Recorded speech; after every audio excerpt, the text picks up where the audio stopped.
সালটা ১৯৭০, উড়িষ্যা। এক কলেজ ছাত্রী শুধু একটা থাকার জায়গা খুঁজছিলেন আর জড়িয়ে পড়লেন এক ভয়ঙ্কর ঘটনায়। কিন্তু আরাধনা নামের ওই ছাত্রীর কাছে এই সতর্ক বার্তা পৌঁছতে অনেক অনেক দেরি হয়ে গিয়েছিল।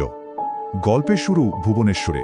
আরাধনা ইতিহাসের একজন ব্রাইট স্টুডেন্ট, ফাইনাল ইয়ারে রুমমেটদের নিয়ে খুব সমস্যায় পড়েছিলেন। ওরই ক্লাসে পড়তো মিতা। বেশ একা একা থাকতো, সবার থেকে আলাদা, আর সবসময় একটা কালো স্কার্ফ পরতো।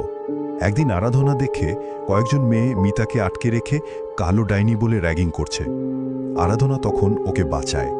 থাকার জায়গা তো দরকার, তাই আরাধনা সুযোগ বুঝে মিতাতে জিজ্ঞেস করে ওর বিশাল খালি বাড়িতে একটা ঘর ভাড়া পাওয়া যাবে কিনা। কিন্তু ওর বন্ধুরা ওকে বারণ করে, কারণ যারা মিতাকে সেদিন র্যাগিং করেছিল তাদের দুজনেরই নাকি খুব খারাপ অবস্থা হয়। আরাধনায় এসব কথায় কান দেয়নি, সে মিতার বাড়িতে চলে যায়। এত বড় সুন্দর বাড়ি, আবার ল্যান্ডলাইনও আছে।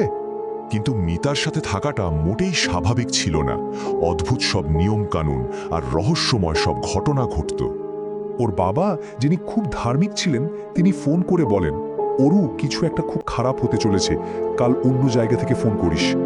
এমনকি বাড়ির কাজের লোকটাও জানায় প্রতি সপ্তাহে অনেকটা করে শস্যের দানা গায়েব হয়ে যায়, আর মিতার ঘরের বাইরে ছাই পড়ে থাকে।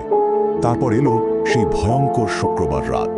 মাঝরাতে আরাধনার ঘুম ভেঙে গেল, মনে হচ্ছিল যেন কেউ গলা টিপে ধরেছে। বাইরে বেরিয়ে দেখে পুরো হল ধোঁয়ায় ভর্তি।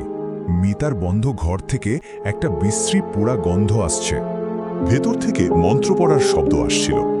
আরাধনা ভয়ে ভয়ে চাবির ফুটো দিয়ে উঁকি মেরে যা দেখল, তাতেও রক্তহীন হয়ে গেল। মিতা একটা আগুনের কুণ্ডলির সামনে বসে মন্ত্র পড়ছে, আর আগুনের ওপাশে আরও একটা মিতা মেঝেতে নিথর হয়ে পড়ে আছে। হঠাৎই যে মিতা বসেছিল সে একটা কালো ছায়ায় পরিণত হলো, আর মেঝেতে শুয়ে থাকার শরীরটার উপর ঝুঁকে পড়ল। এরপরেই একটা ভয়ঙ্কর চিৎকার ভেসে এলো। আরাধনা কোনো মতে রাতটা কাটিয়ে পরের দিন সকালেই সেখান থেকে পালায়। কলেজে পৌঁছানোর পরেই ও অজ্ঞান হয়ে যায়। হাসপাতালে নিয়ে গেলে দেখা যায় ওর হিমোগ্লোবিন লেভেল সাংঘাতিকভাবে কমে গেছে। ওর বাড়ির লোক ওকে নিয়ে যায়, আর মিতা, সেও সেদিন থেকে গায়েব।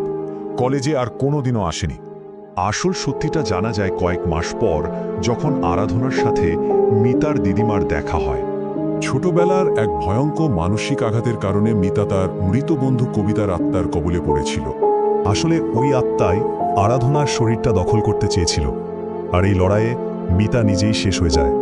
এই ঘটনা একটা প্রশ্ন রেখে যায়, মারাত্মক মানসিক আঘাত কি নিজেই ভূত তৈরি করে, নাকি তাদের আশার রাস্তা খুলে দেয়?